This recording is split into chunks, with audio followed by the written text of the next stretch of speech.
টক দই, এটা আমাদের অনেক রেসিপিতেই লাগে, আবার অনেকে এমনিতেও খায় টক দই।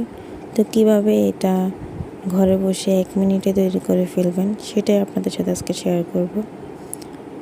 তো এখানে হচ্ছে আমি 1 কাপ গুঁড়া দুধ নিয়েছি, 1 কাপ ভিনেগার ও 1 কাপ পানি নিলাম আর কি। তো এখানে আমি দুধটা দিয়ে দিছি। দুধ দেওয়ার পর আমি কুসুম গরম পানিটা ঢেলে দেই।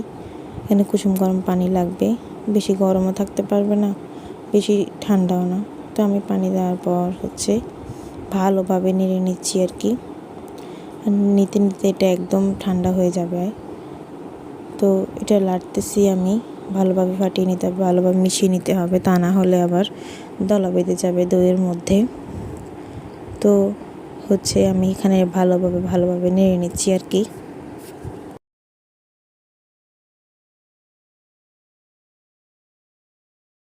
ভালোভাবে মিশিয়ে নিচ্ছিলাম যাতে কোনোভাবে এটা দলা না বেঁধে যায়।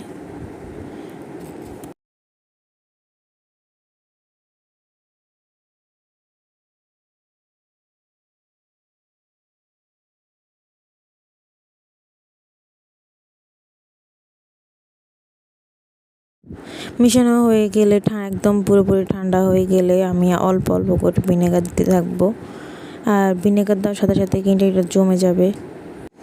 আস্তে আস্তে আস্তে আমি সম্পূর্ণ ভিনেগারটা দিয়ে দিব। আর ভিনেগার দেওয়ার সাথে সাথে দেখুন কীভাবে হচ্ছে দইটা জমে যাচ্ছে।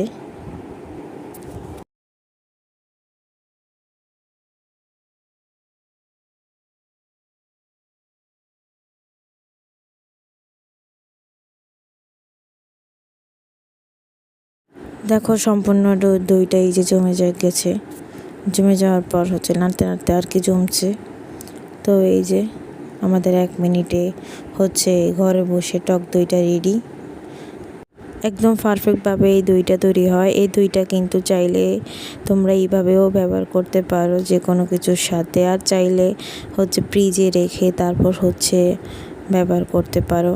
তো আমি হচ্ছে নাড়ার পর হচ্ছে ফ্রিজে রেখে দেই। ফ্রিজে রাখার পর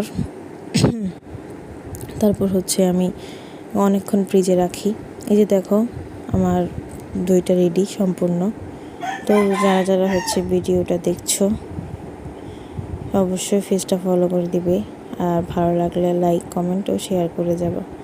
তো দেখো ফ্রিজ থেকে নামানোর পর কত সুন্দর দইটা সেট হয়ে যায়। তো এরকম ভিডিও আরও পেতে চাইলে অবশ্যই আমার পেজটা ফলো করে দিও।